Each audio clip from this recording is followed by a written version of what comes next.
What's up, everybody? Welcome to Buzzworthy TV, and I'm the girl, Lady T.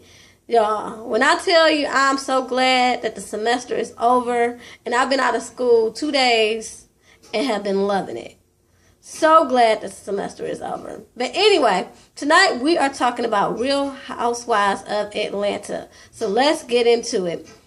The episode actually picks back up with, Candy getting everybody to dinner so they can basically bury the hatchet, so that everybody can come to a common ground. Well, as you already know, Nene start over talking Cynthia when it comes to their issues. Every time Cynthia tries to talk, Nene overtalks her and gets really loud. And I feel as though Nene gets loud because she don't want to hear that she's fucking wrong. And what I mean by that is, when somebody is about to call you on your bullshit, so you automatically get on the defensive, that's what Nene does. And not to say that she's totally wrong, because Cynthia is wrong as hell too. Like, both of them need to go in their separate corners and reflect on what they did wrong before they even really talk to each other, if you ask me.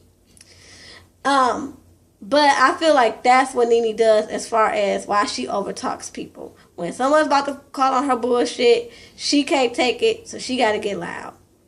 And Cynthia, like I said, she's no angel. We all know that she is a flip-flopper. And that's what Nene was saying. And she wasn't saying it to be like mean. I mean, of course, she don't fuck with Cynthia like that. But honestly, Cynthia has proved that. If you think about it, first of all, she was Team Nene. Nene could do no wrong. Even when she was going off on people or bullying people, she was Team Nene. And then, all of a sudden now, she's Team Kenya. And that's the problem. Like, she don't have her own voice. And I agree with Nene also when she said, our issues are between me and you. I mean, yes, we hang around a particular circle, but it's not their business, because the relationship that I have with you is not the same relationship that I have with all the other ladies. So, therefore, you should have called me and we should have hashed out our issues. It shouldn't have been no thing that should have been in public, amongst everybody else. And I totally agree with that. And so, anyway, the whole altercation ends with them both crying. Cynthia, like, I just want things back the way they used to be. And Nene crying like, I loved you like a sister. Now, excuse my hair. I will be going to the shop on Friday. Got to get tight for the holiday. Anyway, so they start, crying and boo-hooing. And they come to a level of understanding. Anyway, then after that, we have Todd and Candy. Candy is FaceTiming Todd because Todd is in New York on business. And, they just catching up on everything. And she's planning to come out to New York to see him or whatever. That was basically all that happened in that scene. Then we got Phaedra and Derek J. Y'all, this was the stupidest shit ever. Because Derek J, he is getting sued because some woman claims that he stole her expensive weave and replaced it with some cheap weave and put it in her hair. Now, I was like, what? This is what we doing now? Like, Phaedra, you an attorney. These are the only type of cases you can get now.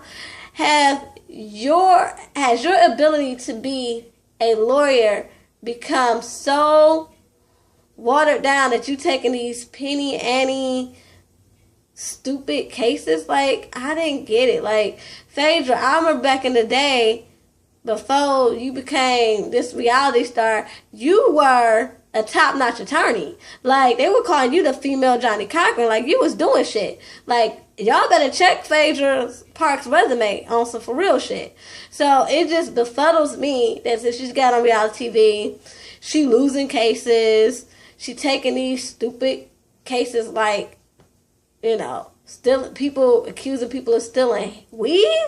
Really? Anyway, I don't even want to talk about that no more. I just thought it was dumb.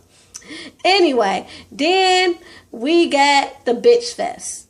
And I'm not even going to call it I'm going to call it the ultimate bitch fest. Because we got Nene and Greg in one scene. And then we got Cynthia and Peter in another scene. And their scenes are going on simultaneously. And Nene and Cynthia are both telling their husbands how they talked and how they're now more open to move forward with their friendship. Well, when Nene tells Greg, we talked, I just don't know if I'm ready to move forward, but yeah, we did talk and we were able, to get a little bit of understanding. I just don't know if we'll ever be friends. Well, Greg was like, y'all been through a lot, so it wouldn't hurt, to keep the lines of communication open and see where it goes from there. Maybe y'all can rebuild a friendship. Now, Cynthia, she tells Peter what's going on. And this is why people call Peter Petra. They call him anything that has to do with a female. Because, Peter, you act like a bitch. You do. Like, he all in the bitches' situations. Like, I ain't never seen nothing like this. Like, why are you interfering in two women's friendships? Like, you really know what's going on. Well, maybe you do, because you be all in a situation. Like, you ain't like a normal husband that just listen when they wife going on about how they done fell out with their friend. No, you be all in, so you probably do know what happened. So anyway, he goes and he's like, after all she did to you, that you become friends with her, it's gonna make you look like a punk. And I'm like, really, Peter? It is not that serious. Like, if they want to work it out, let them work it out. But anyway, Cynthia, being the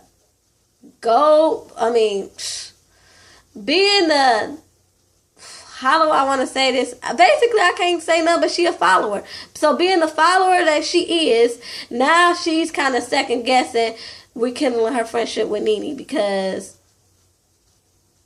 now Craig, not Craig, Peter, making her, reevaluate things, talking about you gonna look like a punk if you become friends with her again.